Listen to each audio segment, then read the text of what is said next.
ഈ ആക്സിഡന്റ് കാര്യം എന്താ അവരോട് പറയാൻ പറ്റാത്തെ?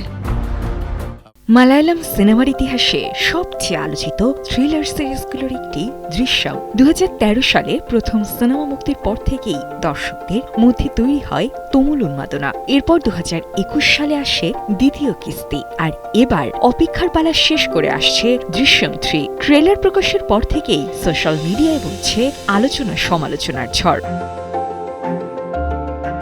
2 মিনিট 5 সেকেন্ডের ট্রেলারে আবারও দেখা মিলেছে জর্জ কুট্টির। তবে এবার আগের মতো আত্মবিশ্বাসী নন তিনি, বরং অনেকটাই আতঙ্কিত আর অনিশ্চয়তায় ভুগতে দেখা গেছে চরিত্রটিকে।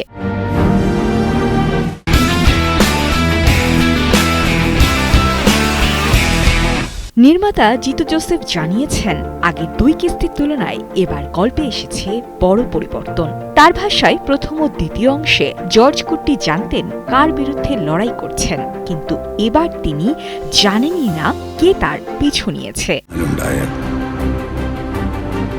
ট্রেলারের শুরুতেই দেখা যায় স্বাভাবিক জীবনে ফেরার চেষ্টা করছে জর্জ কুট্টির পরিবার, কিন্তু পুরনো সেই খুনের রহস্য আবারও সামনে চলে আসায় শুরু হয় নতুন তদন্ত। পুলিশের নজরদারি, চাপ আর আতঙ্কে এবার যেন ভেঙে পড়তে বসেছেন জর্জ কুট্টি।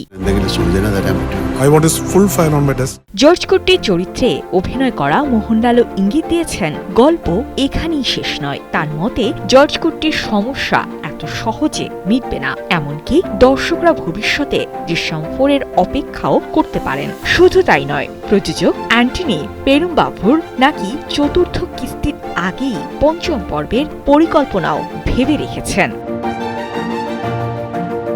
এদিকে মালায়ালাম সংস্কারের পাশাপাশি আসছে হিন্দি রিমেকও। অজয় দেবগন অভিনীত হিন্দি দৃশ্যম 3 এর শুটিং ইতিমধ্যেই শেষ হয়েছে। চলতি বছরের শেষ দিকে সেটি মুক্তি পাওয়ার কথা। 2013 সালে শুরু হওয়া এই ক্রাইম থ্রিলার ফ্র্যাঞ্চাইজিটি এখন ভারতের অন্যতম জনপ্রিয় সিনেমা সিরিজ। আর নতুন ট্রেলার দেখে ভক্তদের প্রশ্ন, এবার কি সব রহস্যের জাল ছিন্ন করতে পারবেন জর্জ কুট্টি, নাকি ভেস্তে যাবে তার নিখুঁত পরিকল্পনা? রহস্য ভেদ হবে আগামী 21 মে সিনেমা মুক্তির পর। সাজি ইসলাম, কালের কণ্ঠ।